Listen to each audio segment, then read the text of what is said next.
விஷயத்தை சொல் நாரதா. தேவி, நான் பூலோகத்திற்கு சுற்றுலா சென்றிருந்தேன் அல்லவா? அப்போது ஒரு கடையில் மிகுந்த கூட்டம். ஏதோ ரேஷ கடை போல இருக்கு. பொங்கல் பரிசு வாங்க கூட்டம் மலை மோதுகிறது போல நிறுத்தி பிறகு பார்த்தால் என்ன கிடையாது? அது ஏதோ பர்கர் ஷாப்பா. அங்கு பர்கர் என்னும் புதுவிதமான சிற்றுண்டியை வைக்கிறார்கள். மிகுந்த சுவையாக இருக்கும் என்று கூறினார்கள். அதனால் நானும் உண்டு பார்த்தேன். அப்பார ருசி. தங்களுக்காக ஒன்று வாங்கி வந்தேன். இந்தார்கள். அப்படியா? மிகுந்த மகிழ்ச்சி. ஆனால் நாரதா, நான் இப்போது டயட் கண்ட்ரோலில் இருக்கிறேன். கண்ட நேரத்தில் கண்டதை சாப்பிடுவதில்லை. நீ இதை தேவிக்கு கொடு. சரி பிரபு. தேவி, இதாருங்கள். இல்லை நாரதா, என்னுடைய யோகா டீச்சர் இதுக்கு ஜங்க் ஃபுட் எல்லாம் தவிர்க்க சொல்லியிருக்கிறார்கள். மேலும் 6 மணிக்கு மேல் எது உண்டாலும் ஜீரணமாவதில்லை. அதனால் எனக்கும் இது வேண்டாம். என்ன பிரபு, நீங்களும் வேண்டாம் என்கிறீர்கள், தேவியும் மறுக்கிறார்கள். நான் எவ்வளவு சிரமப்பட்டு வரிசை நின்று வாங்கி வந்தேன் தெரியுமா? வரிசை நின்ற ஒருவன் என்னை பார்த்து, என்னப்பா நீ டிராமாட்டிஸ்டா, நாடகம் முடிச்சு நேராக வந்துட்டான்னு அசிங்கப்படுத்திட்டார் பிரபு.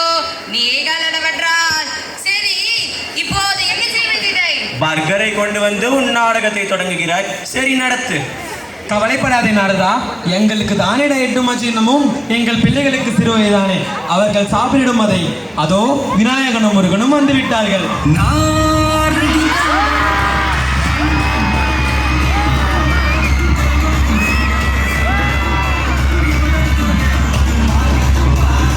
வாருங்கள் குழந்தைகளே.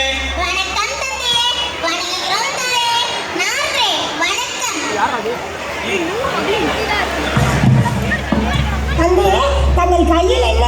அது ஒன்றுமில்லை விநாயகா, நாரதர் பூலோகம் சென்றிருந்தாராம். அங்கு பர்கர் எனும் புதுவிதமான சிற்றுண்டியை விற்கிறார்களாம். அதை உங்களுக்கும் வாங்கி வந்துள்ளார்.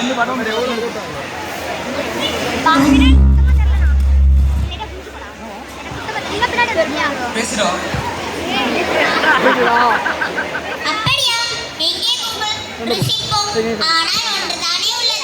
அதனால் என்ன தம்பி, நீயும் நானும் பாதி பங்கு போட்டுக் கொள்வோம்.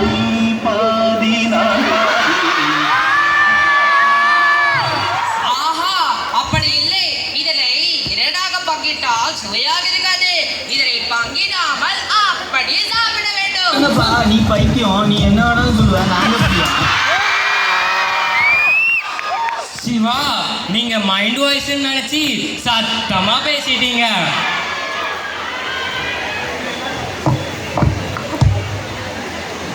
அப்படியானால் அது எனக்குத்தான். நான் தானே மூத்த பிள்ளை.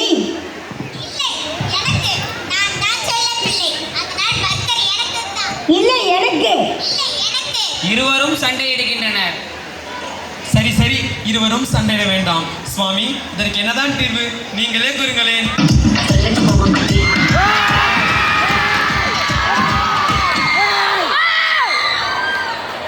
இருவருக்கும் ஒரு போட்டி வைப்போம். அதில் யார் வெற்றி பெறுகிறார்களோ அவர்களுக்கே இந்த பர்கர். நாரதா, பொங்கலுக்கு கல்கி நல்லா இருக்குமா இல்ல இந்தியன் 2 நல்லா இருக்குமா? பிரபு, எனக்கு தெரிஞ்சு பொங்கலுக்கு எட்டி சத்தியும் பருப்பு சாப்பாடும் தான் நல்லா இருக்கும். அட மங்குனி நாரதா, நான் படத்தை பற்றி கேட்கிறேன். ஓ.